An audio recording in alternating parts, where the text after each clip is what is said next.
e ajudar aí com informação, né? Que é o que eu acho que é o principal. Isso aí.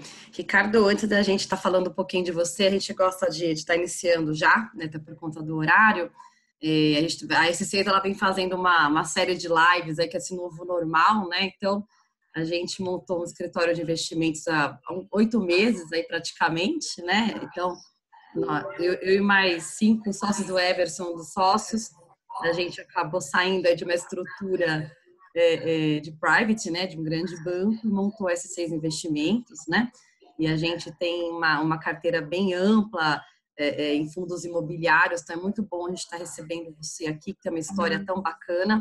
Então, eu gostaria de estar assim, reforçando o convite, aí tem alguns clientes já acessando a live, também ela está sendo transmitida via Facebook, né? Porque educação financeira é sempre bom a gente estar transmitindo aí ao Léo, né? Então sempre é importante. Eu queria que o Everson falasse um pouquinho aí do teu grande currículo aí, que é um orgulho te receber hoje, viu, Ricardo? Obrigado. Ricardo, mais uma vez, bem-vindo. Em cima da hora aí, viu? Não, imagina. Bem-vindo mais uma vez. A gente é uma honra receber aí tanto pela XP quanto pelos parceiros, né? E a gente fica muito feliz em poder transmitir para os nossos clientes um conhecimento que com certeza a gente não teria como fazê-lo, né, no mundo físico, né, não na escala que a gente consegue fazer aqui. Então, muito feliz em recebê-lo, né? Muito feliz em receber os nossos clientes também que estão participando aí e que querem hoje, né, mais do que nunca, aí, tomar informações também sobre o mercado de fundo imobiliário. Eu vou falar um pouquinho o que eu sei aqui, você complementa, por favor, aí da sua história, né? O Ricardo Almendra, ele é CEO da RBR, né? A gente tem a honra de recebê-lo. O Ricardo é formado aí pela FGV, né? E já foi sócio da Red Grifo, né? E tem uma história aí de ter transformado a empresa que tinha 300 milhões em ativos sob gestão em uma empresa de 40 milhões sobre ativo, né? Então, fruto disso, provavelmente, ele, na experiência dele, aí partiu para a carreira solo e é uma honra recebê-lo. Gostaria que você também falasse um pouquinho aí dessa sua história, que valida aí, né, o trabalho que você vem fazendo aí na RBR, com certeza. Legal. Então, isso. A minha história foi... de novo, obrigado aí pelo convite. É muito legal estar aqui. Eu fui da Red Grifo por quase 15 anos, sempre cuidando de investimentos de diferentes formas, mas sempre lá. E a Red Grifo foi vendida, sócio minoritário, e a gente vendeu para o Credit Suisse. Eu fiquei ainda 5 anos, já se chamando CSHG, que é o nome até hoje, e saí no final de 2011. E saí de lá com um sonho de ter uma empresa dedicada ao mercado imobiliário e poder oferecer para os investidores com quem eu já tinha muita experiência, poder oferecer um tipo de investimento profissional num segmento em que eles adoram, que é imóvel, mas faziam, né, e ainda fazem muitos, de uma maneira não profissional. Então, essa história que imóvel e mercado de capitais, imóvel e mercado financeiro não se conversam, ela lá em 2011 era muito distante. Hoje a gente está na direção correta, os fundos imobiliários ocupando esse espaço, e é um super instrumento de diversificação. Então, hoje eu sou pai de 3 filhos e a RBR é um 4º filho. Olha, eu vou falar Eu também tenho 3 filhos, viu? Já. Não, eu sei como é o desafio. Vou falar para você que você colocou aí, realmente, isso é fora, mas a gente vive isso. O que a gente funda, né, e trabalha, realmente é um filho. Eu te entendo hoje.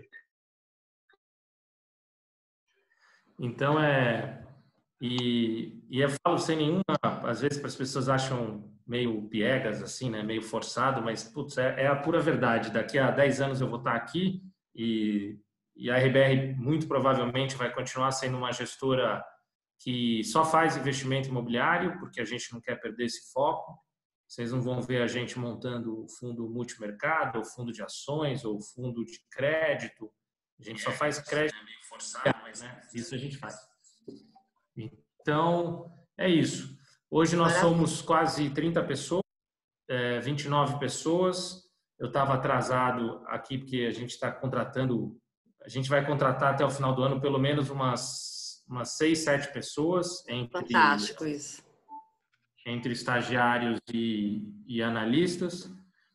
Nós somos uma sociedade em partnership puro, onde são 29 colaboradores, 9 são sócios. Então, é um partnership assim, super inclusivo. Eu tenho, para cada um dos nossos investimentos, eu tenho um sócio que é responsável por aquela vertical. Então, o que a gente faz hoje na RBR? A gente tem investimentos. Os mais conhecidos são o nosso fundo multi-estratégia, que antigamente era o fundo de fundos, a gente chama hoje de multi-estratégia, que é o RBR Alpha, em oferta agora. A gente tem um fundo de tijolo, propriamente dito, que é o RBR Properties, então essa é a segunda área nossa. A terceira área é um fundo de crédito imobiliário, a gente investe em papel, em CRI, Certificado de Recebível Imobiliário, é o RBRR, o principal fundo. Tem um outro que é o... Então, essa é a terceira área. Tem uma quarta, que foi até o primeiro fundo nosso, a gente já tem 4. Fundo de desenvolvimento, muito parecido com o papel de uma construtora. A gente compra um terreno, a gente desenvolve um prédio e a gente vende esse prédio no final, quando ele está pronto, e devolve o recurso para o investidor. Fundos ilíquidos, isso é um private equity imobiliário, né? E a gente faz investimentos em Nova York, que está indo super bem. Então, são essas 5 verticais. Para cada uma delas, eu tenho um sócio que toca isso. Eu sou o responsável pela empresa e do comitê de investimento das estratégias, junto com 2 sócios, que é eu, Caio, e o Guilherme Bueno. A gente olha todas as estratégias em conjunto.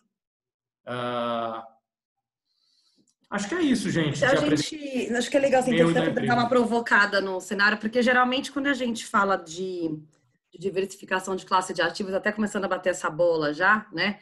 A gente percebeu que teve uma migração bem importante para fundos imobiliários, que já tem há um bom tempo, né? E a gente começa até a avaliar, se a gente olhar o IFIX, né? Então, essa carteira teórica de fundos imobiliários, a gente percebe que existe aí uma crescente nessa classe de ativos, né? Que a gente até brinca, muita gente fala, pô, eu vou ter uns dividendos aqui, né? Uma parte de renda fixa desse yield, juntamente também com a possibilidade de ter uma variação de ganho de capital aqui do ativo, né?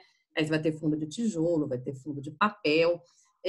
Quando você, óbvio, você tem uma carteira robusta, então a história toda da RBR, então tem os lançamentos, mas quando a gente olha hoje esse mercado de fundos imobiliários, né? E aí eu vou fazer uma provocação, a gente tem uma saída maciça de outras alternativas que o Brasil de 14% ao ano de Selic, a gente não tem mais, não teremos mais, né?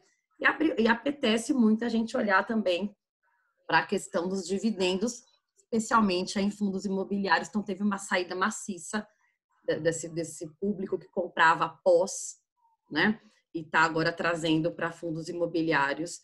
Como é que você enxerga esse mercado, essa migração e os desafios agora nesse mercado, na atualidade agora, Ricardo? Eu pensaria assim, primeiro, acho que o brasileiro, como a gente falou um pouquinho, tá super acostumado a investir, né? E ele deve ter, eu não tenho esse número exato, até vou atrás dessa informação, porque a gente fala tanto, ele deve ter uns 30%, 40% da riqueza do brasileiro está em imóvel.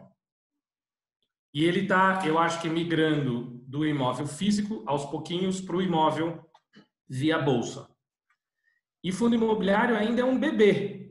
Se fosse uma pessoa, eu diria que não é um recém-nascido, mas ele, sei lá, acabou de aprender a andar, porque é uma indústria que não tem 100 bilhões de reais sob gestão. É pequena, né? Não tem, é muito pequena, mas olha que interessante, ela tem 100 bi, a indústria de multimercado deve ter uns 2 tri e alguma coisa, por aí, deve ter uns 2 tri e meio, 2 tri alguma coisa. Só que em fundo imobiliário você já tem mais de 800 mil CPFs investindo, que é a prova da popularidade desse assunto. E aí, voltando indo um pouco para a tua pergunta, eu acho que isso vai crescer muito, muito, muito, porque está no gosto do brasileiro, está no gosto acho que do mundo inteiro, né? Os Estados Unidos também, você tem os fundos imobiliários lá, são chamados REITs, R-E-I-T, Real Estate Investment Trusts. $1 trilhão. 20% dos CPFs nos Estados Unidos investem em fundos imobiliários lá, que a estrutura não é bem um fundo, é mais parecido com uma empresa que tem os benefícios fiscais. E aí eu queria chamar a atenção para um negócio, Gabriela, que é o seguinte, uma provocação. Do mesmo jeito que você não escolhe uma ação só porque ela paga um bom dividendo, a gente também não pode escolher um fundo imobiliário porque ele paga um bom dividendo. Porque a ação pode pagar um bom dividendo hoje, amanhã, ano que vem, e entrar e ser um mercado que está acabando e você Perfeito. Depois, né, perdeu muito. O fundo imobiliário, claro que não é a analogia, talvez não seja perfeita, mas isso acontece muito. E aí eu sempre tenho aproveitado que, especialmente depois que vem uma crise como essa, invista em fundo imobiliário, mas não se preocupe tanto com dividendo no mês a mês, porque você pode ter oscilações. Então, até dá uma provocada nisso por conta desse momento de agora, né? A gente percebeu que teve muitas marcações aí de aluguéis, que deu uma reajustada por conta da pandemia. Eu diria assim, uma boa carteira de fundo imobiliário hoje, com tranquilidade, vai te dar um rendimento só de dividendo nos próximos 2, 3 anos de 5% a 7% ao ano. Só de dividendo líquido de R. Mas putz, e a crise e tal? Uma boa carteira diversificada vai dar isso. Além disso, aí vem o que eu acho que é o mais legal, que é o seguinte. Legal. E o que vai acontecer com as cotas? Porque o retorno é composto do dividendo e da variação da cota. Perfeito. Hoje, na média, a média é um pouco cabeça no freezer e pé no fogão, mas na média você consegue comprar coisas num bom preço e baratas. Então, eu diria que uma boa carteira de fundo imobiliário, se você somar ao dividendo de 5% a 7%, mais a valorização das cotas, com tranquilidade, olhando 2, 3 anos, você vai ter um retorno entre 10% e 15% ao ano com essa diversificação. E mais legal, ou em imóveis, que são os de tijolo, ou em renda fixa, que são os fundos de CRI.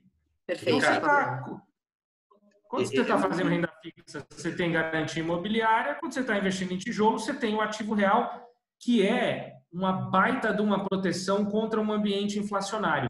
Quem tem um dia de inflação? Perfeito.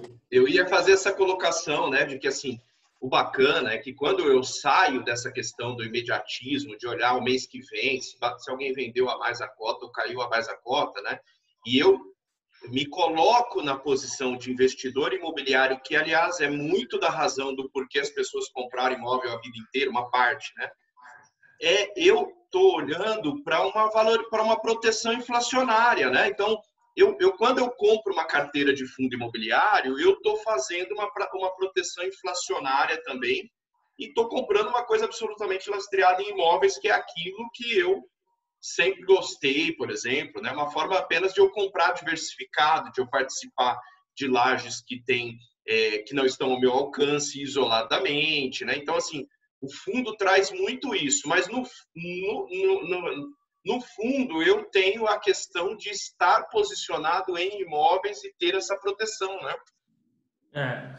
Em imóveis, que é 80% dos fundos são de tijolo, ou em renda fixa imobiliária, que são os CRIs, né? Que dá uns 20% dos fundos. Assim, naturalmente, né? Assim, você estava falando da questão de não olhar somente para o rendimento, até porque eu tenho imóveis em diferentes estágios de maturação, Eu posso ter, aí eu vou pedir também outra pergunta que depois eu vou fazer. Eu posso ter uma expertise de ter comprado alguma coisa. Você falou do de desenvolvimento, né? Ele sempre traz uma ideia de risco maior, mas ele traz também um retorno maior, né? Porque essa fase do desenvolvimento traz uma possibilidade muito interessante para a carteira do investidor, né? Hoje a gente tem um desafio, né? No imobiliário, eu acho que isso apenas muda a questão de escolher, né? De olhar para o fundo e escolher realmente quem seleciona bem e tal. Mas hoje a gente tem essa questão da migração, de repente, de escritórios que estavam posicionados e que, de repente, se viram nesse extremo da crise, tendo que mandar todo mundo para casa e, de repente, estão voltando e olhando e falando, olha, de repente eu não preciso de todo mundo aqui, eu não tenho uma visão radical, eu acho que não vai todo mundo para casa, que não é assim que funciona, mas tem uma coisa na questão da laje corporativa de escritórios que hoje está todo mundo assim com um pouco de receio. O que você me diria sobre isso, sobre esse cenário aí que a gente está vendo de algumas lajes corporativas, de repente, serem desocupadas ou serem desocupadas e serem ocupadas por um outro locatário que não tem o mesmo nível de risco, né? Então, como que você vê isso? Me fala um pouco desse cenário para você. Legal. Esse acho que é o tema que eu mais me aprofundei ou refleti, porque até é difícil você ter conclusões nesse estágio da crise, né? Sim. Eu refleti muito. E refleti, entre outras coisas, porque é a minha maior posição. Eu tenho 50% do meu fundo, onde eu tenho essa liberdade de escolher, o alfa, 50% do fundo está em lajes corporativas. 40 e 50. 50, na verdade, entre 45 e 50. Por quê? A primeira coisa que eu te falo é o seguinte, antes de entrar na questão do home office e o efeito disso na vacância, né? Na diminuição do aluguel, os escritórios ficando vazios. Hoje, você consegue comprar em bolsa, através de vários fundos imobiliários de lajes corporativas em São Paulo, você consegue comprar esses prédios mais barato do que custa produzi-los. Custo de reposição, né? Custo de reposição, que é o famoso custo de reposição. Para quem é investidor imobiliário de médio e longo prazo, eu garanto para vocês uma coisa. Quem comprar um imóvel bem localizado em São Paulo, abaixo do custo de reposição, não vai perder dinheiro. Ainda mais com a Selic 2,25. Não vai. Não tem como. A gente está na maior cidade da América Latina, numa cidade que é pujante, que tem muitas empresas. Você pode pegar um momento de maior demanda, menor demanda. Se você comprou abaixo do custo de produção daquele prédio, você vai ganhar dinheiro bastante. Foi o que aconteceu em março, abril, e ainda tem essas opções de investimento. Então, ainda tem um alfa ainda para ser percorrido, né? Eu falo muito para os clientes, gente, olhem o preço médio, aproveita agora, vai às compras. Então, assim, reduz o teu preço médio e vamos embora, né? Então, que as coisas convergem, né? Existe uma e aí é exatamente isso, Gabriela. E aí tem um ponto que aí a gente só tem que diferenciar, e aí é a escolha do investimento profissional, que é o seguinte: você vai comprar ações e você olha o desempenho de, sei lá, Magalu versus Petrobras, você está comparando banana com laranja, né? Quando você olha a Bolsa Americana hoje, né? Se você olhar, eu escutei uma live de um cara brilhante outro dia, que é do Daniel Goldberg, que bateu um papo com o Stuberger, que é meu amigo, tal, enfim. O Daniel Goldberg é um cara de mercado famoso, já foi do CAD, já foi presidente de banco, é um cara super jovem, mas muito inteligente. Ele falou um negócio que se você pegar toda a perda de valor das empresas aéreas americanas, essa perda de market cap, de valor de mercado, é menor do que as empresas de tecnologia ganharam valor durante o Covid.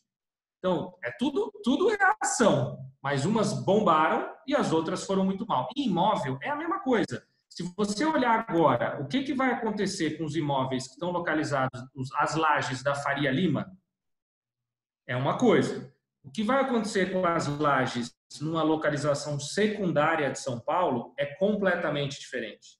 Eu ouso dizer o seguinte, se tiver um inquilino hoje com um aluguel que foi feito lá em 2015 e 2016, os aluguéis normalmente são de 5 anos em laje, né? Então, imagina, ele alugou laje na Faria Lima em 2015. De 2015 para cá, ficou batendo inflação. Mas a inflação não foi nada descontrolada nesses 5 anos. Ele vai renovar hoje o aluguel. Estamos no olho do furacão. O aluguel vai subir. O aluguel não vai cair. Ah, mas e se esse inquilino quiser sair? Essa laje, em menos de 6 meses, em 3, 4 meses, vai estar ocupada por outro inquilino.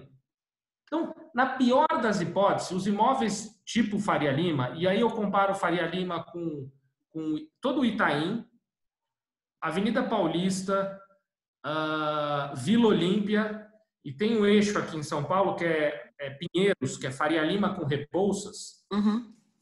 Tá. Esse eixo não vai sofrer. Quando eu falo não vai sofrer, eu não estou dizendo que alguns inquilinos não vão sair. Mas eu acho que eles vão sair muito mais por causa da crise do que por causa do home office. Tem um comentário aqui bem legal, né, que chegou, que eu acho que é até para refletir, né? Então, quanto ao home office, algumas questões para se refletir. Falta de infraestrutura em casa, manter o nível de motivação, impacto na saúde mental, dificuldade de transmitir e consolidar a cultura da empresa. Então, tem uma relação de custo-benefício colocado aqui, né? O custo médio, a produtividade... Eu adicionaria mais um, que é pouco falado, que é risco trabalhista. Poxa, isso é fantástico. A gente tem que falar sobre isso, né? Tem juízes na Suíça que já determinaram que algumas empresas vão ter que pagar parte do aluguel das pessoas. Porque se a pessoa está trabalhando em casa e não no seu escritório, você diminui o teu custo, paga um pouco do aluguel. Isso, para mim, tem a cara de Brasil. Tem a cara do Brasil. Estou vendo um projeto de Brasília saindo já para isso. Então, muita água vai rolar. A gente fez na RBR uma pesquisa, que a gente fez as perguntas, porque eu acho que as pesquisas que têm saído de home office, elas não respondem da maneira como a gente gostaria. E aí a gente fez a pesquisa, não teve muita resposta, teve 300 respostas, mas lá diz que 70% das pessoas querem continuar no home office no máximo 2 vezes por semana. E eu acho, se você pegar o quanto que isso implica, são 5 dias na semana, 2 dias, daria 40% das pessoas não vão mais ao escritório. O escritório vai precisar ser mais espaçado, as pessoas vão ter que trabalhar um pouco mais distante.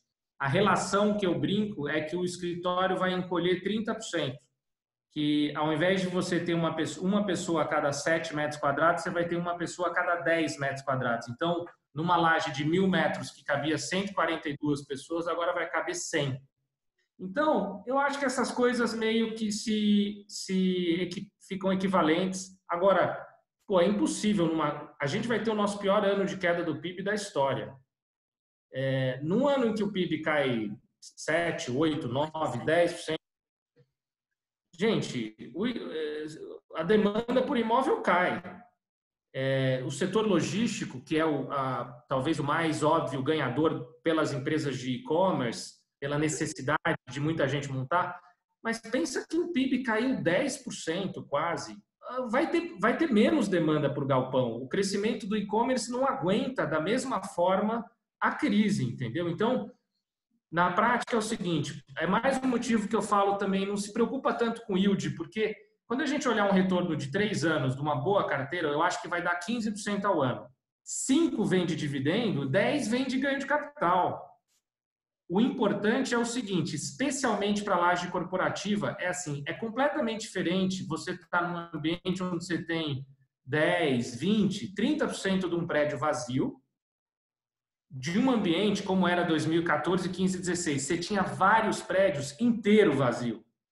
80% vazio, 90% vazio. O proprietário do prédio ou o proprietário do galpão, quando ele tem uma vacância nesse nível, ele joga o preço lá para baixo. Ele não quer ficar pagando condomínio, IPTU. Ele quer resolver o fluxo de caixa dele. Quando ele está 70% alugado, 80%, 90%, ele segura o preço do aluguel. Então, o aluguel pode até parar de subir, como vinha, porque vinha numa curva aqui em São Paulo muito forte de subida. E agora vai dar uma diminuída, uma estabilizada, sobe um pouco menos e assim vai. Então, o mercado que eu estou menos otimista é shopping. A gente pode falar um pouquinho mais disso depois. Mas para concluir, é sempre importante entender oferta e demanda. A crise faz a demanda diminuir.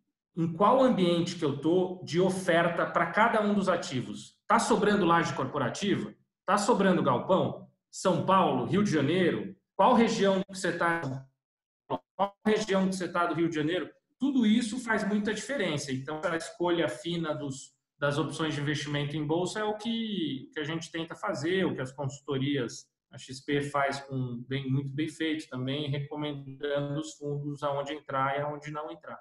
O Ricardo, você está falando realmente aquela questão, assim, tem o flight to quality, né? Essa é a realidade, né? Das regiões que você está citando aí, é isso que a gente também visualiza nesses momentos, né? Que é o que você já argumentou, é isso, né, senhora? Pode ser que tenha uma vacância, mas é muito provável, e a gente assistiu isso, eu me lembro que tinha presidente de empresa que eu atendia que, na época que teve realmente aquela crise bem pesada, acho que 2012, 13 ali, né? Ele recebeu muita proposta para migrar a empresa para outro lugar por metade do aluguel. Ele estava super bem localizado. E bancavam a mudança, às vezes. Ele falou, cara, eu fui falar para ele de fazer uma média num fundo, ele falou, cara, acho que não, porque eu estou recebendo proposta para levar a minha empresa, e era para sair do prédio ali do Shopping Eldorado, né, que é uma torre excelente, mas por quê? Na verdade, tinha o contrário do que você está falando agora, né? Tinha uma euforia anterior e aí ficaram prontos muitos prédios ao mesmo tempo. E aí tinha esse flight quality, né? O cara está vendo a chance de mudar para um prédio muito melhor e um aluguel menor, né? E é isso que você está falando. Pode falar. Isso é super intuitivo, né? Porque é isso aí, a gente passou 2006, 7, 8, 9, 10, 11, os caras passaram comprando terreno e subindo prédio. Comprando terreno e subindo prédio. 2013, 14, 15, 16, aconteceu o pior. Crise com oferta crescente.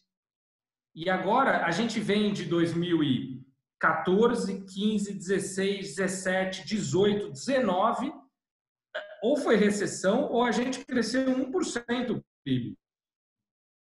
De 2014 até 2019, as incorporadoras estavam resolvendo pepino, acabando com estoque, sem dinheiro. Aí começou uma ondinha de abertura de follow-ons, né?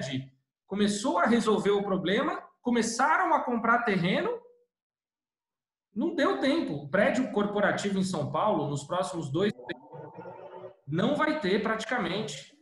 Ah, mas tem um prédio que está subindo na Faria Lima com a Leopoldo. Tem, de 50 mil metros quadrados. Vai ser um dos melhores de São Paulo. Até o final do ano ele está inteiro ocupado, na minha opinião.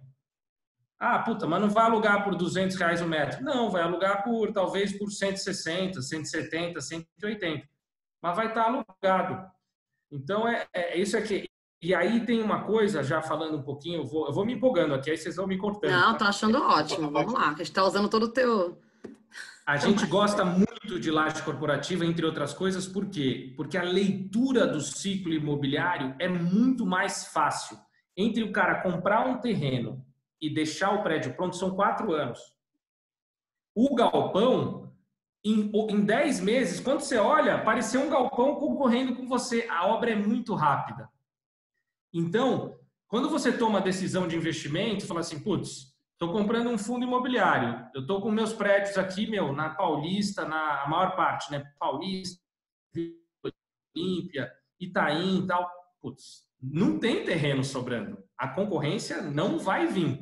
Então, se a vacância hoje é baixa e a vacância hoje beira, às vezes, 5%, entre 0% e 10% nesses lugares, beleza. Se a vacância for para 15%, não é isso que vai dar muito poder para o teu cliente, presidente de empresa, chegar lá no proprietário e falar assim, ó, não é mais R$100 o metro, agora é R$70 o metro. Putz. Não.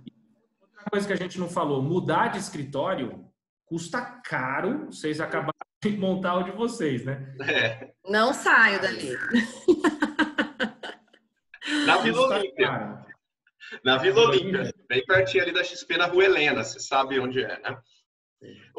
Tem uma pergunta aqui, Ricardo, eu acho bem interessante, que aí seria a sua contribuição para quem está alocando o cliente, né? Da parte destinada a fundo imobiliário, qual que seria, na sua percepção, a melhor composição de carteira na proporção entre logística, laje corporativa? E aí a pessoa pergunta se você acha fundo de desenvolvimento imobiliário interessante. Eu acho o desenvolvimento imobiliário interessante, mas ele é para um perfil muito seleto de cliente. Seleto não é um juízo de valor se é bom ou se é ruim, é um público pequeno, porque ele é ilíquido, você não tem liquidez, não tem saída, é mais parecido com private equity, né? Então você compra e você vai ter o teu dinheiro de volta 6 anos depois. Então, e não tem muitas opções, ou eu não me lembro assim, de fundos listados que dá para investir, eu não me lembro muito os fundos que fazem isso agora. Eu gosto muito de uma composição em tijolo. Hoje eu teria, em primeiro lugar, corporativo, em segundo lugar, logístico, em terceiro lugar, shopping. E acho que existem hoje boas opções de investimento em fundo de papel. Então, hoje eu teria, num primeiro lugar, corporativo e papel, num segundo lugar, logístico, num terceiro lugar, shopping. E eu só estou colocando logístico. Né? Só estou colocando logístico nessa posição porque é só por preço. Porque eu acho um mercado que tem bastante demanda. Quando eu olho tudo que eu faço, que a gente faz de investimento imobiliário na RBR, é parecido com a gente comprando apartamento nosso para morar. É preço por metro quadrado, sabe? Perfeito. O yield é a consequência de um bom tijolo. Então, quando eu olho o preço de tijolo hoje, para vocês terem ideia, assim, o galpão custa mais ou menos R$2.000 o metro quadrado para você fazer. Você compra hoje um portfólio de imóveis, de galpões, pegar minha colinha aqui só para não falar besteira, tá?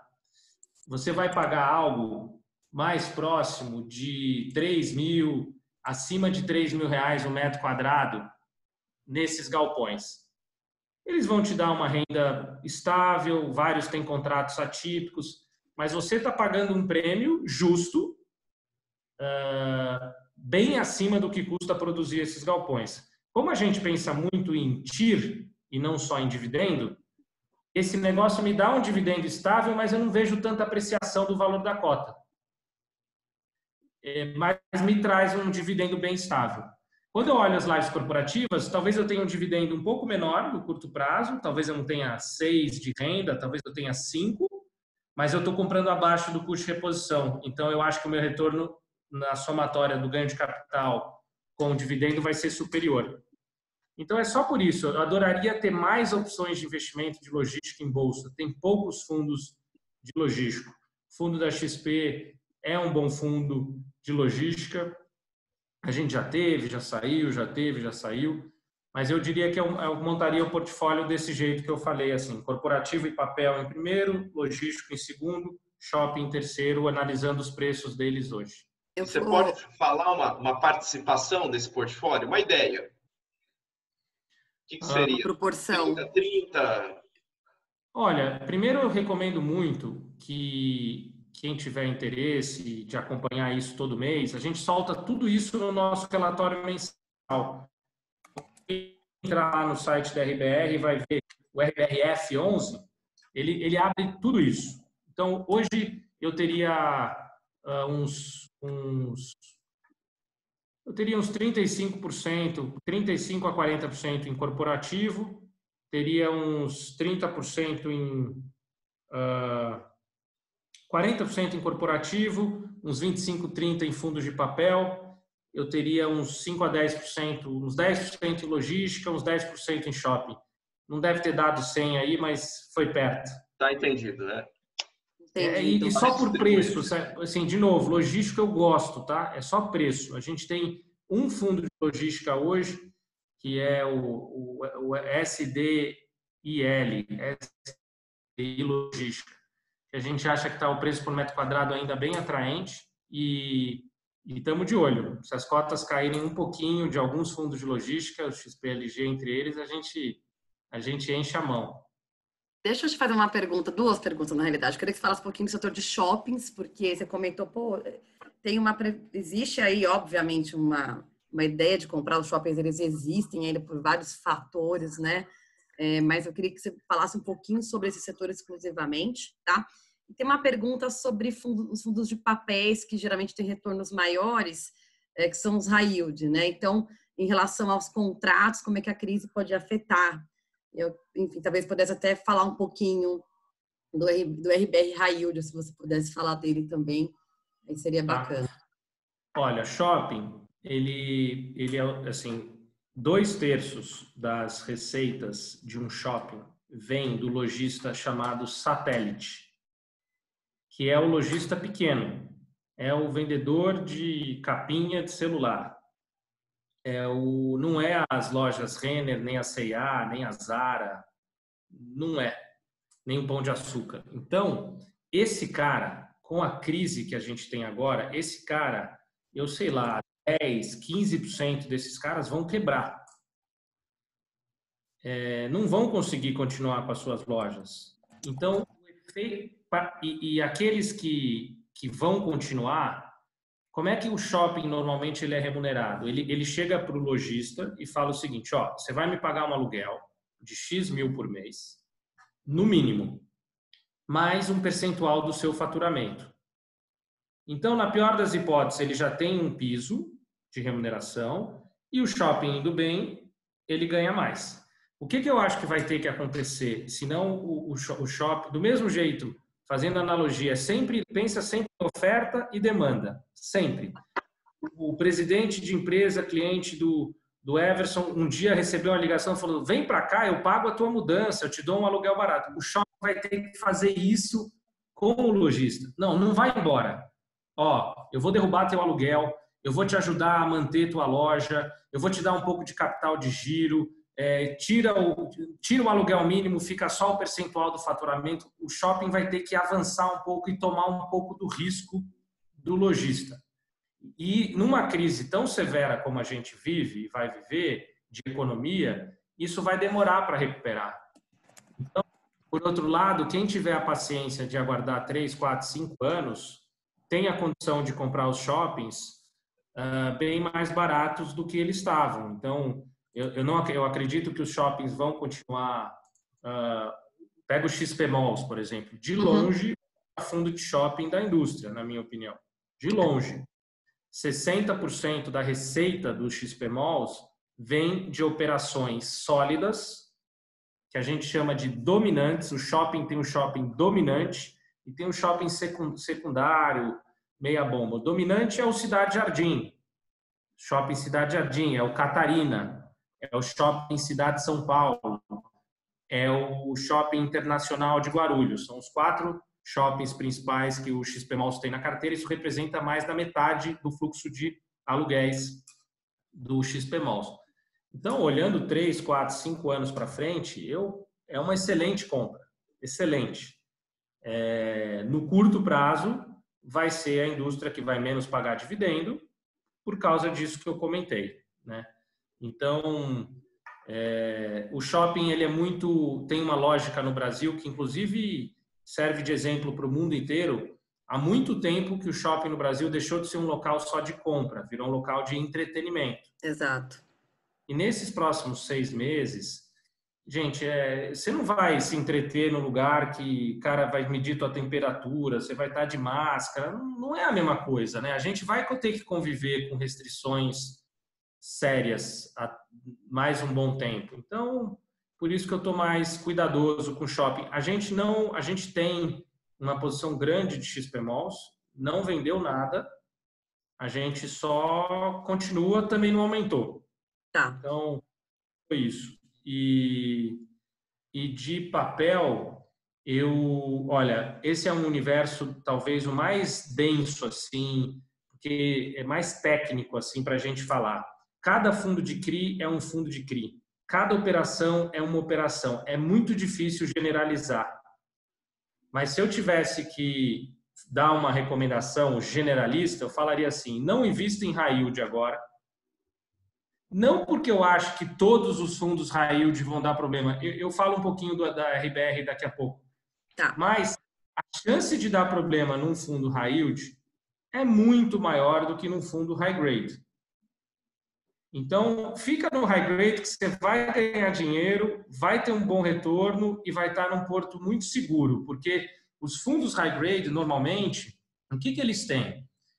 Imagina só, eu empresto dinheiro para você, Gabriela, e você te pedir algumas coisas. Primeiro, você vai assinar lá que, em última instância, você que é devedora. Então, se as garantias que você me deu não funcionassem, você é coobrigada. Mas eu vou te pedir um imóvel em garantia.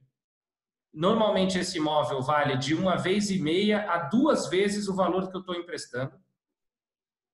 Eu vou te pedir fluxo de dinheiro, de recebíveis. Então, fala assim, isso aqui é uma operação imobiliária. Você quer que eu te empreste dinheiro? Então, legal. O que você pode me dar? Esse imóvel está alugado? Tá. Esse imóvel está alugado para o Everson. Tá bom. Qual o risco de crédito do Everson? O risco de crédito do Everson é bom. Então, a chance dele parar de pagar o aluguel nesse imóvel é baixa. Então, você faz uma cessão dos contratos de locação. Você tem a garantia, normalmente o recebível, o fluxo garante os juros. O principal da dívida está garantido pelo ativo real, pelo imóvel. Então, você tem 2 níveis de garantia. Além disso, a gente fala assim, deixa uns 3 meses de um negócio chamado fundo de reserva. Fundo de reserva é uma carteira separada, segregada, que se o devedor não pagar num mês, você vai lá e pega dessa carteira. Então, são várias garantias. Os high yields, normalmente, é uma combinação de menos garantia ou você está trabalhando com empresas menores, empresas que não têm tanto balanço. E especialmente também, que aí eu acho que muitas vezes você está, ao invés de você pegar um imóvel pronto em garantia, pronto, com um bom locador, você tá financiando uma obra, a obra pode ser embargada, o hotel que você ia construir vai ficar pronto e não vai ter renda nenhuma. Então, tudo que envolve desenvolvimento imobiliário tem mais isso. Então, muitos fundos de CRI high yield estão nessa ponta de financiar a obra, que também traz mais risco. Então, eu diria para cuidado com os high yields. Aqueles high yields que dão muita informação. Vocês estão me ouvindo bem ou não? Sim. É que veio uma mensagem aqui que a internet... A internet estava... Mas tá tranquilo. Tá tudo bem, né? A gente, no nosso high yield, divulgou no mês de abril um relatório para o high yield e para o high grade. Para o RBRR, que é o high grade, e o RBRY, que é o high yield. A gente divulgou um relatório abrindo todas as posições, mostrando quanto que a gente tem de garantia, mostrando que tem recebível, que tem fluxo de reserva, fazendo cenários de estresse, que mesmo se as operações perdessem 30%, 40%, 50% dos recebíveis, nada ia acontecer. Então, o nosso high yield ele não é muito mais arriscado, ele é um fundo para render uns 2% ao ano a mais de dividendo do que o nosso high grade. Ele trabalha normalmente ele faz especialmente operações menores, empresas que normalmente não têm tanto acesso ao mercado de capitais, nomes menos óbvios, um pouco menos concentrado em São Paulo, porque o high grade 70% é tudo sudeste. Então a gente sai um pouquinho de São Paulo no high yield e é um high yield certamente dos mais tranquilos, entendeu? Então, acho que essa é a resposta aí. Ricardo, uma pergunta assim, o jogo, na verdade, ele é ganho aí nessa seleção de imóveis, em acabar acertando ali, buscando uma área com nível de segurança e uma perspectiva de desejo que persiste, né? Que se já existe, que ela continue existindo, que se não existe, ela passe a existir. Como que é o processo de seleção de vocês? Assim, quais são os critérios? O que vocês focam na hora de escolher? Assim, como é que vocês mantêm essa questão de se manter firme ali na busca dessa qualidade? A gente, para todos os fundos, a gente olha prédio por prédio, ativo por ativo, visita uma boa parte deles. A gente cobre hoje 116, 117 fundos imobiliários no detalhe. Tem uma equipe grande que assim, o processo de análise, por exemplo, dos nossos fundos envolve 5 a 6 pessoas. Então, tem um time grande. Para todos eles, a gente dá um preço de compra e dá um preço de venda. Então, por quanto eu compraria esse imóvel? Por quanto eu venderia esse imóvel? Por quanto que eu acho que ele vai ser locado hoje? Por quanto que eu acho que ele vai ser locado daqui a 3 anos? Então, essa é a... E aí eu tenho uma taxa interna de retorno para cada um dos meus ativos, né? A gente olha muito as tendências da cidade. Então, por exemplo, em 2014 e 2015, São Paulo passou por uma mudança de plano diretor. O plano diretor é feito pela prefeitura e ele determina quais as regiões, os terrenos que você vai poder construir, mais ou menos. Então, o que ela mudou? A lógica da cidade. O que a prefeitura de São Paulo fez em 2014? Falou assim, eu não quero mais, de um modo geral, falou, diminui o potencial construtivo da cidade. Eu não quero mais prédio alto, grande em toda a cidade. Eu só quero prédio alto e grande próximo de transporte público. Então, onde eu tenho linha de ônibus e onde eu tenho metrô, num raio próximo disso, eu vou incentivar você, mercado imobiliário, a construir. Eu quero que as pessoas morem mais próxima do seu trabalho. Então, naquele terreno que só podia residencial ou que só podia comercial, agora você pode misturar os usos. Então, para quem conhece São Paulo e vai hoje na Avenida Rebouças, aquela avenida que era feita de vestido de noiva, lojinha de vestido de noiva e roupa de black tie e umas roupa velha, coisa tudo feio, hoje é um canteiro de obra. Verdade, verdade. Assim, demais. Eu passo lá, olho e falo assim, gente, isso aqui está totalmente mudado, né? Um terreno que custava 5, 6 mil reais um metro quadrado, hoje custa 20, 25 mil metros quadrados. Isso mudou em 5 anos. Então, a lógica da cidade vai mudando. Os escritórios vão sendo os escritórios, os apartamentos, o metrô. Tem o metrô na Rua dos Pinheiros, tem o metrô no Largo da Batata. E isso vai mudando as regiões. Os velhos vão sendo retrofitados, porque agora você tem a expectativa de pegar mais aluguel. Então, aí eu vou dar um exemplo negativo. Pega, por exemplo, a Chácara Santo Antônio, a Rua Verbo Divino, a Alexandre Dumas, ali depois do Shopping Morumbi. Aquela região, na década de 80 e 90, era um dos principais polos de escritório de São Paulo. Você tinha a Avenida Paulista e muitas multinacionais ficavam lá. A vacância hoje, pré-Covid, naquela região, é superior a 20%. Pós-Covid, a vacância vai para 30%, porque surgiu todo aquele polo de escritórios na frente ali do Shopping Morumbi, na Chucre Zaidan, surgiu a Vila Olímpia, surgiu a Faria Lima cheia de prédio, Pinheiros cresceu. Então, a lógica da escolha, Everson, ela envolve um olhar sempre, tem um olhar de curto prazo, tático, esse dividendo está alto, esse negócio do dividendo está alto, a cota vai valorizar, lembra muito um fundo multimercado operando pré. Eu vou ficar pré-fixado, está lá 6, vai para 5, vai para 4, depois eu saio. Essa lógica não é a lógica pura de real estate. A gente faz isso, mas a gente faz isso um pouco. As grandes alocações, se você olhar o alfa hoje, 10% do fundo é um fundo que chama FVBI 11, que é um fundo monoativo, na Faria Lima, número 4.440, esquina com a Elvira Ferraz. A gente tem quase 30% das cotas desse fundo que a gente veio comprando desde 2015. porque nas crises foi ficando super barato. A gente falou, meu, Faria Lima, compra. Ah, mas o yield é baixo. Compra. A gente tem um preço médio de R$100. Hoje a cota está 148 e possivelmente esse fundo vai ser vendido agora, porque está tendo uma oferta aqui de um fundo novo, que a XP está envolvida, que é o PVBI, P de Properties, P de Prime, PVBI 11. Este fundo está sendo levantado para comprar 2 prédios, o prédio do FVBI e um outro prédio. Eu acho que a gente vai vender esse prédio, essa cota que hoje está 148, eu acho que essa cota, ele vai ser vendido, o preço já está determinado por 160 a cota. Fantástico.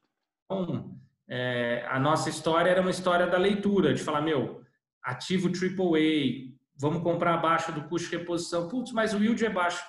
Gente, eu não estou preocupado com o yield aqui. Eu estou preocupado em ganhar dinheiro e proteger o patrimônio do investidor. Envolve dividendo, envolve ganho de capital. Tudo vira dividendo.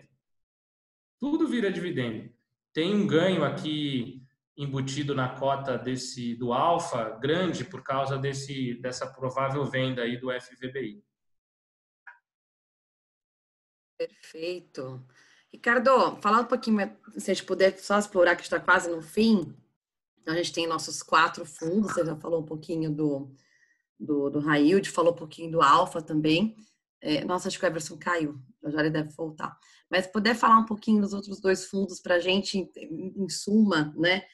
Como é que as suas percepções também em relação aos fundos, para a gente também apresentar aqui para os clientes.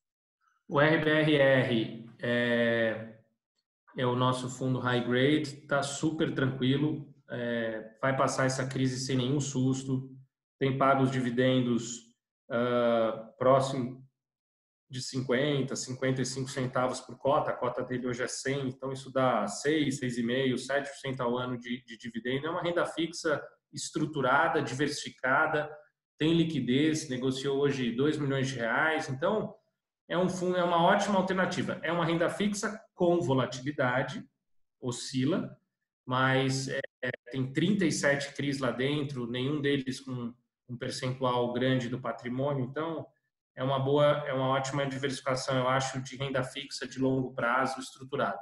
Tá? O outro fundo é o RBRP Properties, é o nosso fundo de tijolo, onde a gente lá é o fundo que a gente mais, eu diria, trabalhou durante a crise, porque a gente fez uma oferta pública dele em dezembro e a gente captou quase R$500 milhões. O fundo já existia, já tinha 200 milhões, ele começou o ano então com 700 milhões, 200 em imóvel, 500 em dinheiro. Aí a gente comprou 250, 300 milhões em imóvel, em janeiro, fevereiro, março, aí veio a crise.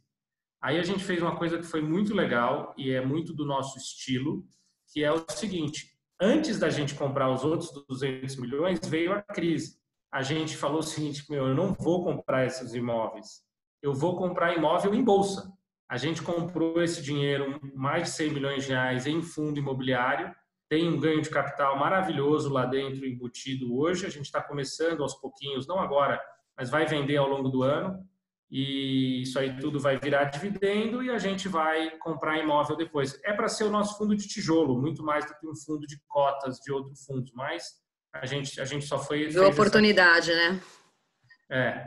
Então e protegeu também. A cabeça de proteger a cabeça do investidor.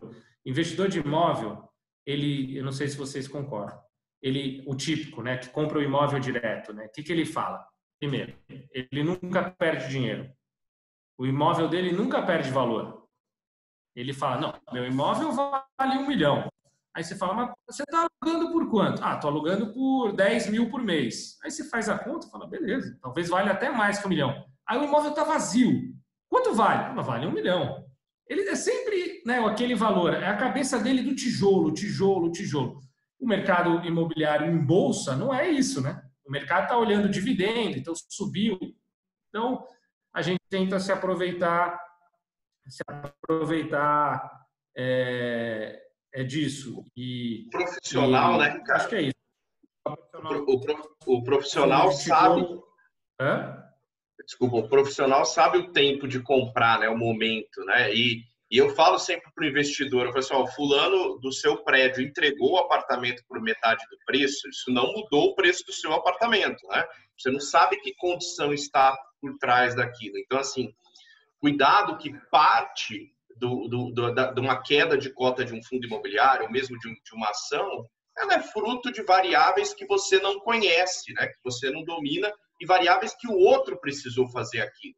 Então, do mesmo jeito que você pensa o seu imóvel, você tem que pensar um fundo imobiliário, né? Pô, quando o fundo imobiliário está caindo 30%, será, né, que está certo aquilo, né? A gente, no meio no finalzinho de março ali, a gente assistiu algumas coisas que eram inacreditáveis, né?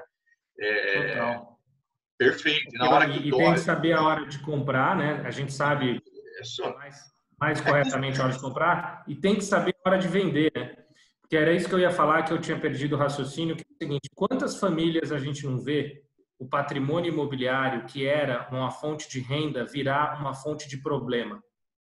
Pensa na quantidade de famílias que não têm imóveis ruins no centro de São Paulo, coisa que a própria, pensa na Berrini, que já foi uma baita de uma opção. Hoje em dia tem coisa boa, tem muita coisa ruim. Então, a hora de vender é muito importante. E o investidor típico de tijolo, ele só compra, ele nunca vende, né? Então, eu acho que essa é a educação que a gente pode ir propondo. Eu acho que essa crise, ela ainda está longe de ter acabado. Então, quando começou essa crise, Gabriela, Epson, o que a gente fez lá na EBA? A gente fez uma estratégia e a gente se mantém nela até hoje, que foi assim, a gente separou tudo que a gente tinha de dinheiro para comprar na crise. E falou, ó, na hora que bater esse nível de preço aqui, eu vou comprar 25% do que eu quero comprar. Quando bater esse aqui, eu vou comprar mais 25% do que eu quero. Então, e a gente não conseguiu comprar tudo, porque não caiu mais. Mas era tanta imprevisibilidade, eu fico super tranquilo com isso, não fico triste que eu não comprei tudo. Tá ótimo. Eu comprei metade, foi 150 milhões de reais que a gente comprou, estamos ganhando dinheiro já, e se cair mais, a gente compra mais de novo. Mas tinha uma disciplina. E eu acho que essa é o trabalho que vocês fazem com os investidores, né? Que é, na crise, tenha uma disciplina de gestão. Porque senão, na crise, não dá vontade de comprar. Claro, dá vontade de vender. Você tem medo, você tem receio, mas com uma disciplina, não, eu acho assim, não é difícil ganhar dinheiro. Eu, por exemplo, falar de bolsa, o que eu fiz? Eu não sou um operador de bolsa, não faço isso. Fundo imobiliário eu só tenho DRBR, nem posso, por compliance, ter outro fundo que não DRBR, mas bolsa. Na hora que eu vi, teve o primeiro circuit breaker, eu lembrei da época de grifo, quando eu estava lá em 2008, eu falei assim, eu já sei. Eu separei o dinheiro que eu queria e falei o seguinte, eu não acompanho bolsa o tempo inteiro, então todo dia que tiver circuit breaker, eu vou comprar. Eu vou comprar 10% do que eu quero da minha posição. Porque é o jeito. Aí, pô, é uma metodologia. Eu criei uma regra para mim, sabe? Bom, se eu comprar em todo dia de circuit breaker, eu vou estar fazendo um preço médio, de alguma forma. Eu vou comprando numa situação de estresse, dificilmente eu vou estar na pior condição. Eu posso não ter acertado o melhor momento, mas certamente eu não vou estar comprando numa alta. Eu comprei, eu montei 50% ou 60% da posição, que foi os circuit breakers que eu tive dali para frente. Ainda bem que você não comprou mais, viu? Pelo amor de Deus. Não, mas aqui eu tenho... Tá bom, né? Agora deu Ainda bem, pelo amor de Deus.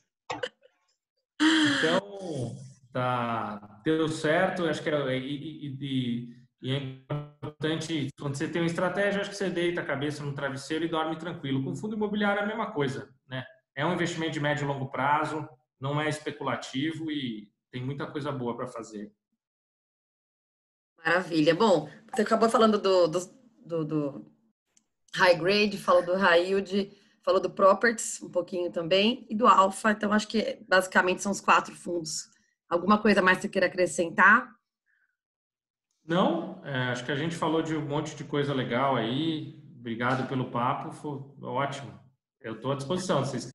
Eu tenho uma perguntinha. Ricardo, você acha que existe muito espaço para esse crescimento do fundo de desenvolvimento, que é uma coisa que traz uma rentabilidade melhor e que o investidor naturalmente, né, como a gente já, com a queda da taxa Selic, né, ele de fato ele tem migrado a mente, aberto a mente para outros investimentos, aberto a cabeça para aquela questão de que não é o investimento que vence todo dia, às vezes eu vou ter que travar. Você acha que tem espaço, que esse é um mercado que vai crescer, o de desenvolvimento? Eu acho que tem espaço, eu acho que vai crescer, mas eu acho que o education, né, os investidores, eu acho que eles estão ainda aprendendo. Então, imagina, é um fundo que similar a um private equity, né? Você compra, vai sair daqui a 5, 6 anos. Então, acho que para aquele grupo de clientes que quer colocar um pouco do patrimônio, eu acho super legal. A gente tem 4 fundos, vamos fazer um 5º fundo esse ano. Eu tenho, assim, posso falar tranquilamente, acho que é a casa que melhor surfou as ondas de fundo de desenvolvimento. A gente fez muito Minha Casa Minha Vida e ganhou dinheiro no meio da crise. A gente comprou bastante terreno, tem 35 terrenos comprados ao longo de 5 anos. Então, desenvolvimento também, para mim, é uma coisa legal de falar, é uma coisa artesanal. Eu não gosto de incorporadora. Não, você ter a obrigação de comprar terreno todo ano e botar a tua máquina para gerar, tem hora que não é para comprar terreno, tem hora que é para ficar fora. Então, eu gosto de fazer incorporação por incorporação, um jeitinho artesanal. Entender aquele terreno no meio daquele bairro, que tipo de produto, como é que está a oferta, como é que está a demanda, e não em massa. Agora, sabe um fundo que eu acho que tem um baita de um espaço, e eu já conversei com a XP da gente fazer isso um dia, um fundo que dê liberdade para um gestor como a RBR fazer de tudo um pouco. Então, como se fosse misturar o R, o Y, o P, o F e o desenvolvimento, que é tudo que a gente faz. Então, pô, se você me desse um dinheiro que eu posso tentar ler o ciclo imobiliário da melhor forma, buscando investimento para dar 20% ao ano, tem horas que vai ser desenvolvimento. Tem horas que eu vou comprar um terreno, vou aprovar o projeto e vou vender o terreno. Às vezes não vale o risco. A gente está hoje com um fundo de desenvolvimento de lajes corporativas. A gente já tem 5 terrenos. Eu estava conversando ontem com os meus sócios, falei assim, olha, do jeito que São Paulo está, com a Selic caindo, os preços dos terrenos estão subindo. Não interessa a crise. Vamos comprar o terreno, vamos aprovar. Conforme for, com esse terreno aprovado, risco-retorno, né? Então, eu acho que esse é um negócio legal, pessoal. A gente ter como se fosse um fundo multimercado de real estate, que vai distribuir seus dividendos, só que não reloginho. Então, esse não é uma operação que vai o aluguel todo mês e tal. Então, eu acho que esse fundo é um fundo bacana. Eu acho que é um fundo que em breve, em algum momento, ele sai. Estaremos ansiosos aqui, já pensando dessa mega gestão de carteira, né? Bem interessante. No desenvolvimento, né? Você falou da fase. Essa fase, às vezes, ela tem muito valor, né? E a partir dessa fase que você prospectou, comprou ali, de repente pegou uma situação peculiar no terreno, pessoas que a gente tem, né, a questão de inventário, às vezes você pega uma oportunidade boa e às vezes dali até a aprovação, talvez já tenha, sei lá, 30, 50% do ganho que você pode obter. A partir dali é muito padrão, né? É o custo do método de construir, é a questão do aluguel e às vezes tem um ganho exponencial até essa fase, né? Se você realmente for pescando ali, que é o que você falou, estou olhando ali, peguei um bairro, peguei alguma coisa que estava enrolada, desenrolou a família, e realmente ali tem muito valor exponencial, né? Por isso que eu perguntei do desenvolvimento, porque no desenvolvimento, se bem feito, você tem essa questão, uma coisa que aqui, não sei se aqui em São Paulo, mas a gente vê muito no interior, a questão do loteamento, né? Que realmente aquela questão de o cara compra hectare e vende metro, né? Então, isso também traz muito dinheiro. A gente tem algumas famílias que fazem isso e traz um retorno muito bom, né? Só que é tudo com muita paciência, que é isso que o mercado negociado na Bolsa não tem a mesma paciência do investidor que vai fazer um loteamento, né? Essa é a verdade. Se você olhar, tem companhias, por exemplo, Companhias imobiliárias em bolsa, não fundo, né? Você tem a BR Properties, você tem a CCP, que é da Cirela, você tem todas as empresas de shopping e tal. A Eles Log, tentam... né? De logística, que era da MRV. Então, eles estão operando o ciclo, sem nenhuma obrigatoriedade de pagar dividendo. Então, se eu tivesse um fundo que eu não tenho nenhuma obrigatoriedade de pagar dividendo, com certeza tem coisas que eu faria que eu não faço hoje. O único fundo que a gente não tem essa obrigatoriedade hoje é o fundo de desenvolvimento. Então, a gente compra terreno e eu acho o loteamento super interessante, mas ele é um negócio de muito longo prazo. Então, para um fundo, ele ainda mais teria um público ainda mais restrito. Então, para você transformar hectare em metro, é 10 anos. Porque normalmente são grandes áreas, você vai ter que passar por um processo de aprovação na prefeitura que é longo, muitas vezes é uma área que é rural e aí você ainda não pode, você tem que transformar essa área rural numa área que você pode virar residencial, né? Mas eu acho super interessante. A gente não faz, a gente faz em dívida, a gente tem CRIs lastreado em loteamento. E é isso. Ricardo, queria te agradecer, porque 1 hora de informação pujante, a gente tem aqui a honra de ter te recebido, foi muito bom falar de fundos imobiliários, porque muita gente fala, a gente vai vender os produtos. Não, a gente vai falar, obviamente, da gestão, que é fantástica, e falar como é um mercado que ainda tem muito ainda para trazer para a gente de bons retornos, de trazer realmente um outro mindset para o investidor, né, que tem que ter mudanças que são importantes. Agora, com essa taxa Selic desse tamanho, que deve cair mais um pouquinho aí no que está sinalizado, a gente precisa realmente trazer alternativas para os investidores e trazer aí uma gestão de qualidade, como que vocês fazem. Realmente é muito bom ter. A gente faz a curadoria. O Everson gosta muito de falar isso. A gente tem conta aí com a XP para poder estar transmitindo aí os produtos, mas a gente faz a curadoria e a RBR, sem dúvida, ela faz parte aí do nosso call com os clientes pela qualidade de gestão que vocês têm, pela administração. Então, muito obrigada aí a você por essa oportunidade de conversar contigo, viu? Foi muito bom, obrigado. Conta com a gente sempre. Para a gente é um privilégio poder estar com vocês, falar com os investidores. É uma forma tão prática e bacana. Eu falo que quanto mais a gente explica, eu acho que mais valorizado a gente é quando as coisas vão bem. E eu acho que mais a gente consegue explicar e passar algum tipo de conforto quando as coisas não vão bem. Então, só tem upside, né? A pior coisa que tem é quando um investidor liga e fala, não gosto da RBR. Putz, aí eu não tenho mais o que falar, ele já tomou a decisão dele, né?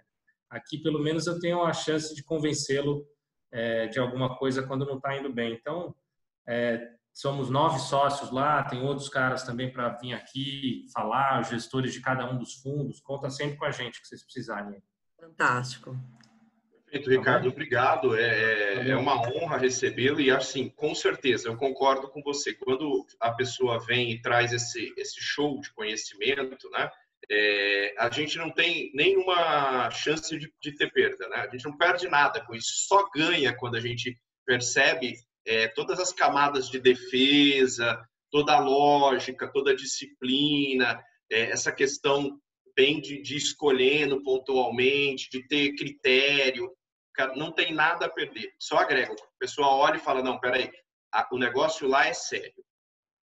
Eu acho que isso é que a gente ganha muito. Obrigado aí, viu? Obrigadão, viu? Boa noite aí para vocês. Obrigada a todos, boa noite, muito obrigada. Meus amigos, boa noite, muito obrigado. Obrigada, amigos, boa noite. Tchau, tchau. Tchau, tchau.